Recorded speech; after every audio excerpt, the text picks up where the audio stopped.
You're listening to Inside Eyes, and I'm your host, Laura Mae Northrup.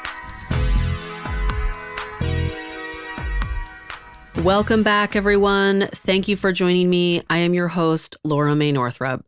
We are on episode 12 of season 2. If you are starting this series for the first time, please note that the series is roughly designed to be listened to as a sequential series as well as individual episodes. At times, there are topics covered in one episode and then expanded on in another. Essentially, a lot can be gathered by listening to the entire series in order. I encourage you to start with the first episode in this season entitled Welcome Magic. And before I go on, I say this at the beginning of most of these episodes, but it is especially relevant to this one.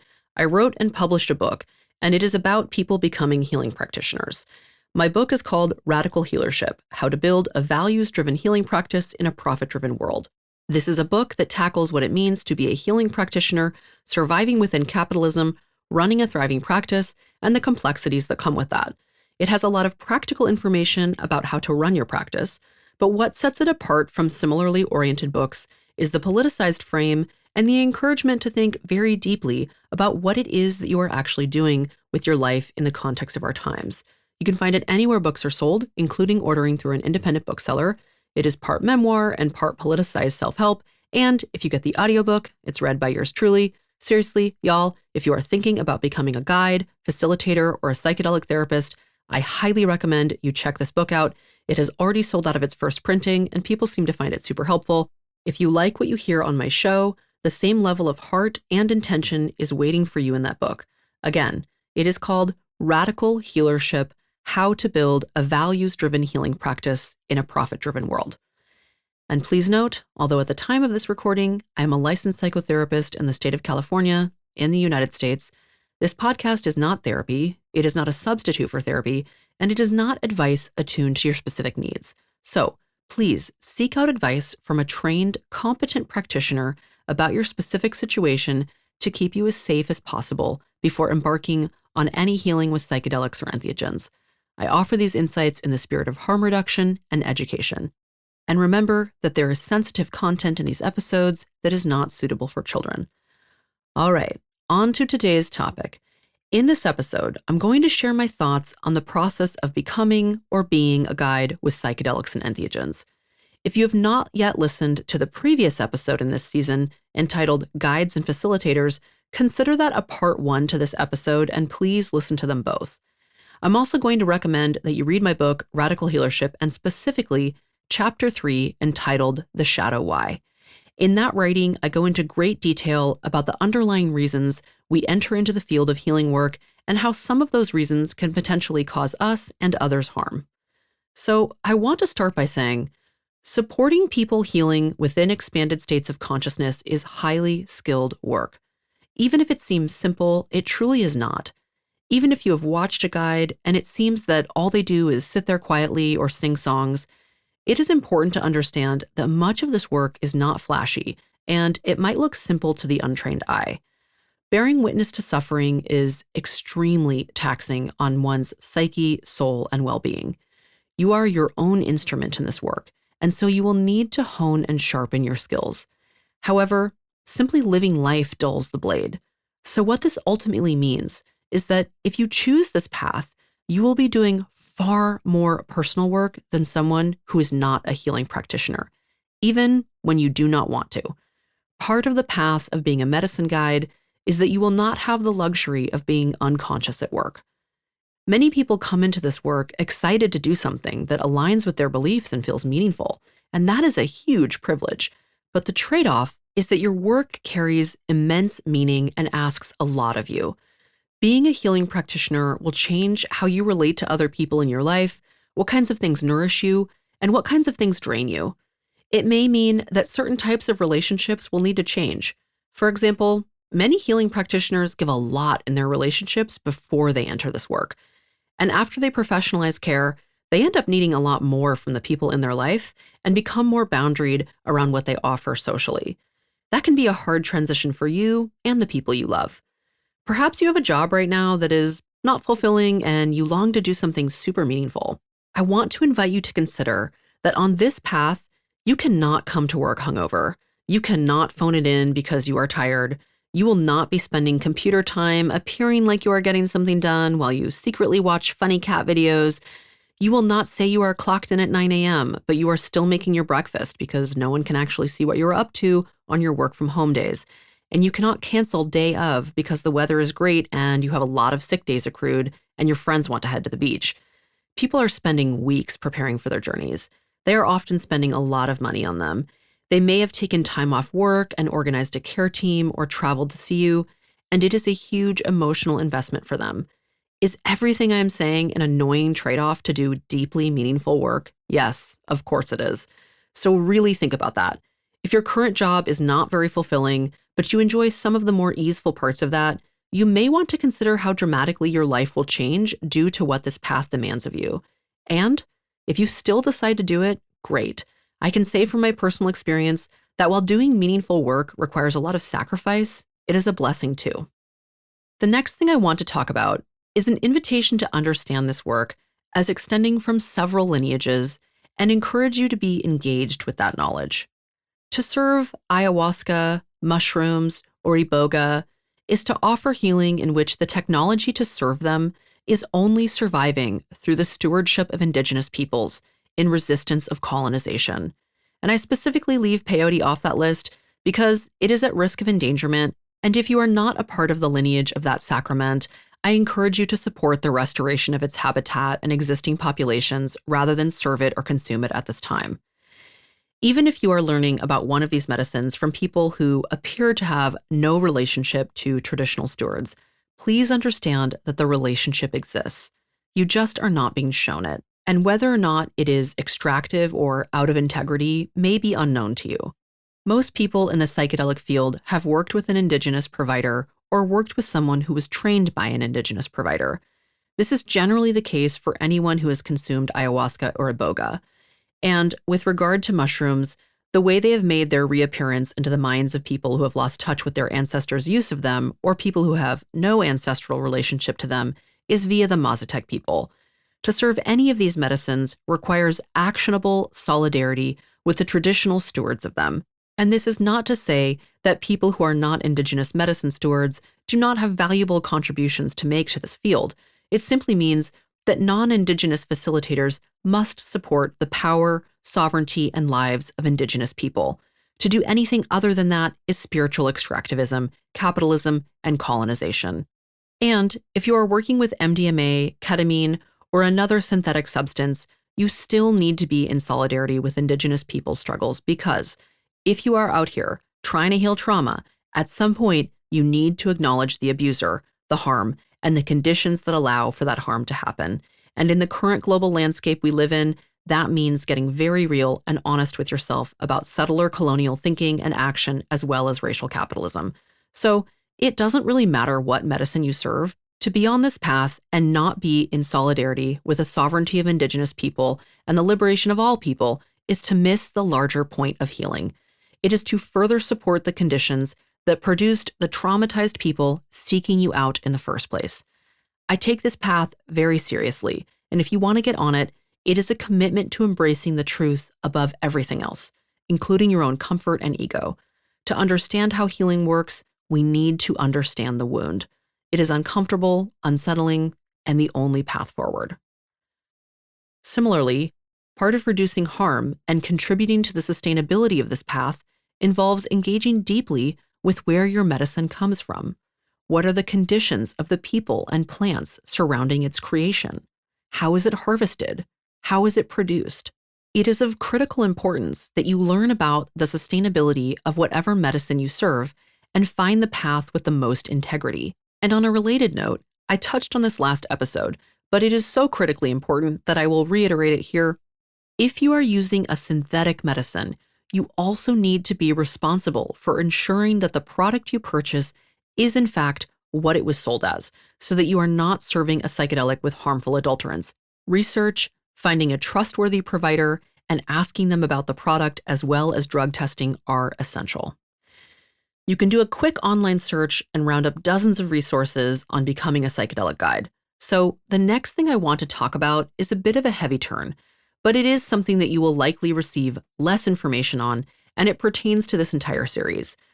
One of the most pressing issues guides and facilitators face is the high prevalence of ethics violations. An ethics violation is when a provider engages in a manner with a person or the people they serve that is considered harmful and unethical. And because this series is about sexual violence, I am going to focus on an extremely concerning trend: providers who sexually abuse the people they work with. In ways, it is intolerable to take in the reality that this happens, and so we often push it away, which is an understandable response. But despite this being such a hard topic, I want to invite you to stay, and not just listen with your ears, but also to listen and stay with your heart. Sexual abuse in psychedelic treatment spaces happens when the therapist or guide sexually violates the person seeking healing that they are working with. Violations can be physical or non-physical, and often occur in a way that makes the person seeking healing uncomfortable, as in they know at the time that they don't consent. And other times, sexual violations look consensual, and I'm putting that in air quotes, because consent is greatly compromised when there is a severe power imbalance in a relationship, which is always the case in treatments that utilize entheogens and psychedelics. In the context of non-psychedelic psychotherapy, research shows that most sexual relationships that seem consensual between the therapist and person seeking healing are eventually reported to be traumatic in retrospect. And at times, the person seeking healing can experience symptoms similar to incest survivors. As an empathogen, MDMA-assisted psychotherapy can radically affect how a person seeking healing feels about their therapist. And generally speaking, psychedelic medicine can invoke a high level of idealization from the journeyer toward the practitioner. In any case, it is the therapist or guide's duty to respond in a manner that is therapeutic and healing. I want to be clear that if you are a psychotherapist having sex with the person seeking healing in a psychedelic therapy relationship, that is always sexual abuse, and that is because of the power dynamic. If you are a guide that approaches a person who is seeking you out for healing for sexual contact during or following a journey, that is always sexual abuse, and that is because of the power dynamic. Waiting 2 weeks after a journey to ask someone you are offering healing work to out on a date is also not appropriate. The people who journey with you are developing a relationship with an ongoing power imbalance, and their experience of you is psychologically complex, even if you do not do psychological work. Do not have sex with the people seeking you out for healing. What we know from research in the US looking at mental health clinicians in non-psychedelic spaces is that mental health clinicians self-report engaging in sexual violations with the people they serve at rates of 7 to 12%. We don't have data on corresponding rates to psychedelic therapies, but we have no reason to believe it would be any less than our non-psychedelic counterparts. 7 to 12% of clinicians self-report, as in these are people who admitted what they did on their own accord, that they have sexually violated one or more of the people they work with during their careers. That's a big number. And what we know from the research, and it has also been the case in some of the major callouts within the psychedelic field, is that the people who are more likely to be sexually abused by their therapists are people who were sexually abused as kids. People in this field are speaking on stages, writing articles, posting on social media, and calling out to the world, inviting extremely traumatized individuals who are incredibly vulnerable to heal their PTSD. And some of them are coming to us only to be sexually abused even further by the person who they trusted to help them. Clinicians with and without a personal history of trauma can and do sexually abuse the people they work with. We live amidst a global epidemic of sexual violence that normalizes these behaviors. However, another very painful thing to acknowledge is that the limited but meaningful research suggests that clinicians who are at higher risk of sexually abusing the people they work with are male clinicians who were sexually abused as kids. I could go down a list of names.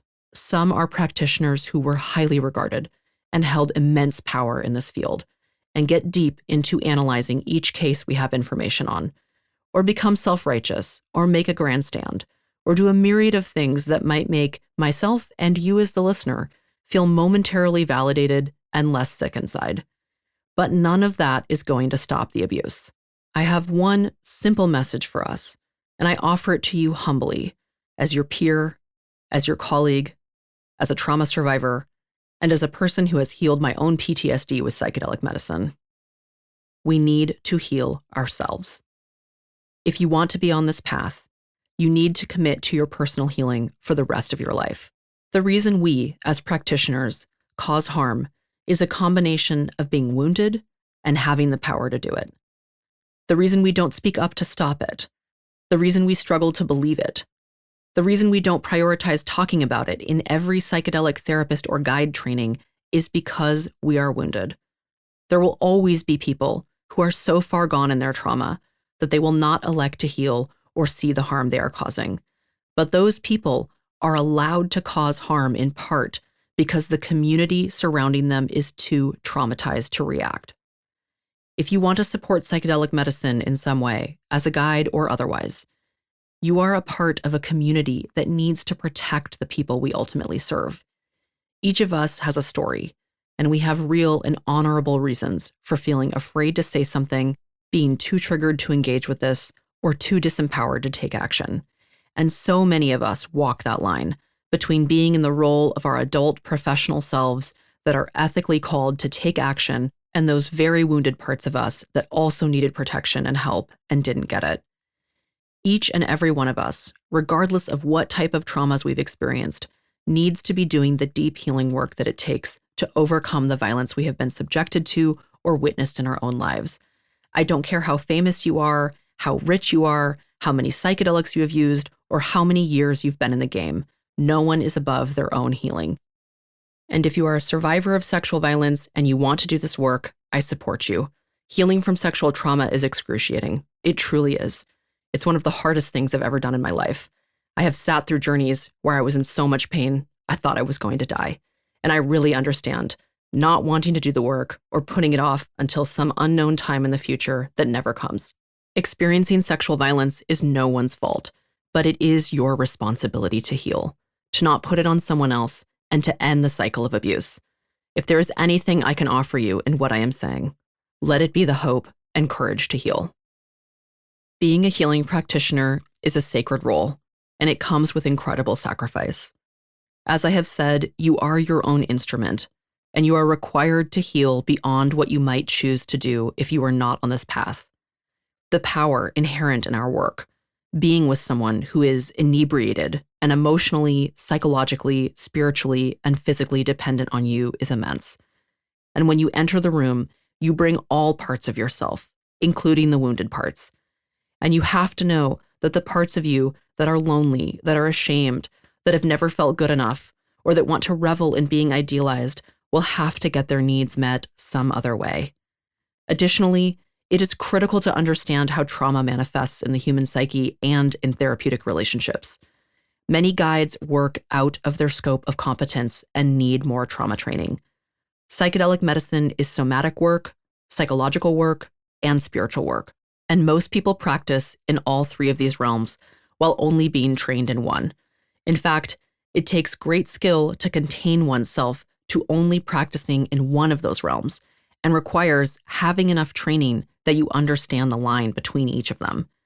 When we work with severe trauma, the people we are trying to support can do things that we experience as psychically disturbing. Richard Jensen, who sexually abused his patient from a MAPS clinical trial testing MDMA for the treatment of PTSD, is reported to have said his patient was a, quote, skilled manipulator, end quote, which is an egregious thing to say about someone he victimized. And being a skilled manipulator is a PTSD symptom. I want to be clear, I'm not saying that the person he victimized is a skilled manipulator, as I have no intention to comment on her psychology, but rather to use his statement to point to the extremely complex psychological landscape of working with trauma. If you want to facilitate work with expanded states intended toward healing, you will be working with traumatized people, and that means you need to have a core of integrity so strong that when the room starts to bend upside down because you are entering the realm of someone's very traumatized psyche, you still know which way is up. It is not healing, rational, or honest to commit an ethics violation and then blame the person who sought healing for being too traumatized for you to work with. I truly believe in the transformational power of psychedelics and entheogens, but this form of healing is only as safe as the facilitator providing it. Y'all, we are not okay as a species, and we aren't going to collectively survive our own coping mechanisms without the skilled work of healing practitioners. I want the world to change. If you are listening to this and considering becoming or already are a guide, I imagine you do too. We want the world to change, and we are a part of the delivery system. We are helping people change one by one. And for this reason, I hope that each and every one of us will keep choosing to heal, regardless of how hard the path is, because this is a world that desperately needs us to be well.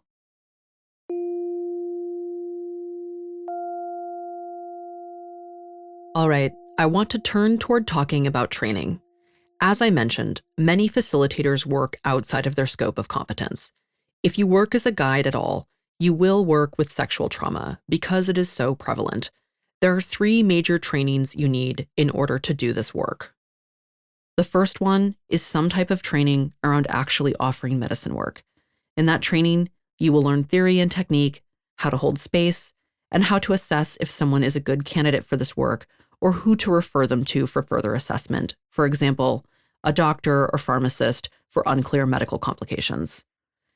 You will also develop relationships with mentors and peers, and those relationships will be very important to maintain over time so that you are not alone in doing this work. That helps to prevent harm to you and the people who you work with. The second training you need is some form of trauma training.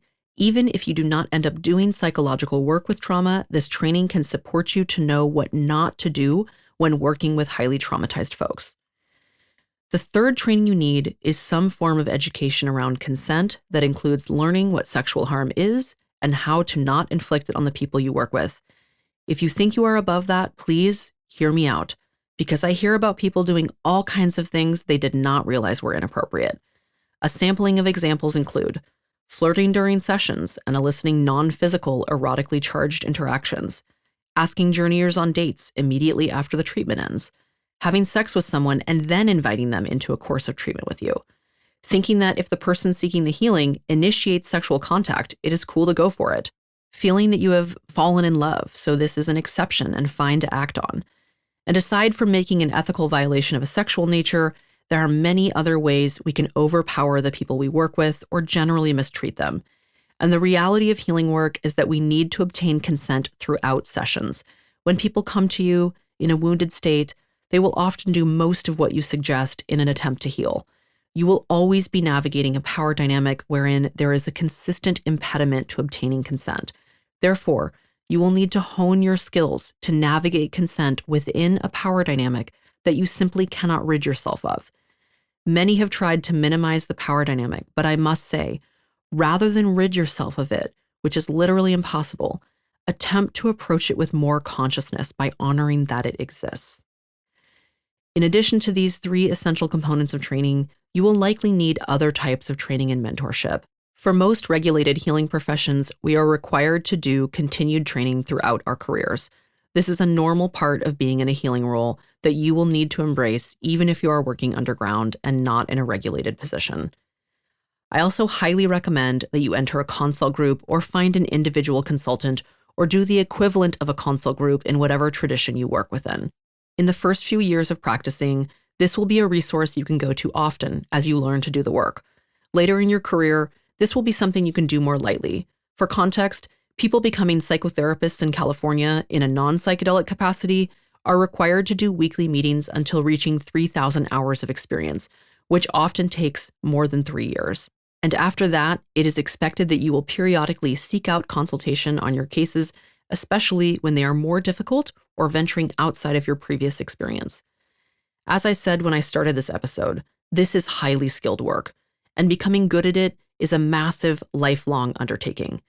If you want to be in a power position to someone who is inebriated and possibly doing some of the most important transformational work of their life, and you are unwilling to get training, that is of great concern, and I would humbly ask you not to do this work. If you don't like apologizing, tend to blame other people for your experiences, or feel that you have worked through your trauma and don't need to do more work, please do not become a guide. If you are unwilling to do a minimum of 2 years of training and 2 years of practicing before considering yourself an established practitioner, please reconsider becoming a guide. Please do not tell people you are a guide when you have no training and almost no experience.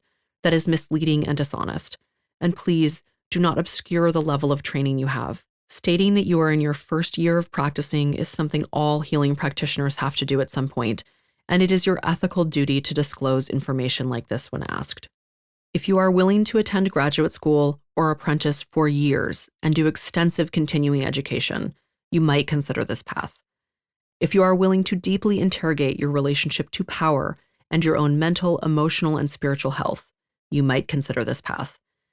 If you are willing to look clearly and without defensiveness at the ills of capitalism, colonialism, and systems of oppression, as well as how those live inside of you, you might consider this path. To conclude this episode, there are 2 things I suggest you do if you are considering becoming a guide. Number 1, volunteer in a helping role to get some experience. You can do this by volunteering at a festival or at a party that has a harm reduction space for people on psychedelics that are having challenging experiences. These places often have training or people who are more experienced that you can learn from. This is not guiding, but it is a way to lightly explore if you actually want to move into this work. If you have never done any space holding work and some form of psychedelic volunteer opportunity isn't an option, try volunteering on a crisis hotline. Anywhere you can, I encourage you to dip your toes into what space holding is like. And 2, interview some experienced guides about their work to learn more about what the path is really like. Ask them about training, about navigating difficult cases, about what they love and what they don't enjoy about their work. If it applies, you can ask what it is like to be in a criminalized profession or how it has been to build a practice as an underground practitioner. Okay. We will leave it there for today. I hope this episode can inspire you to move forward on your path with the utmost integrity. This is heavy stuff, and I thank you for staying in the process and opening yourself to learning and growth. Please take care of yourself after listening to this episode and as you move through the whole series. Also, I'm thinking I will likely do some free online Q&A sessions for people who have questions related to the series. I will announce the dates for that on my email list. If you want to support the show, please rate it on whatever podcasting app you use and consider sharing this episode with people who may benefit. Thank you so much for supporting this work. I teach occasional classes, offer group and individual consultation to clinicians around the world, and provide psychotherapy to people located in California. If you are curious about my offerings, you can find more information and contact me via my website, www.lauramaynorthrup.com. And here is where I give out my social media handles, but I want to say a little something about social media. You only see what ends up being popular enough to come into your feed the days that you look at the app, an app that is controlled and censored by capitalist elites. If you want to ensure you hear about ways to work with me, learn from me, or get healing support, join my email list. I send very few emails, like less than 5 a year. You can find it on my website, lauramaynorthrup.com, or there's a link in the show notes. And again, that is also where I will announce dates for any online Q&A sessions related to this season, so def sign up if you want to hear about those. And if you want to see memes and leave it up to social media fate, find me on Instagram, @LauraMayNorthrup. And don't forget, I have a new book out, Radical Healership. Check it out. Link in the show notes. Okay, until next time.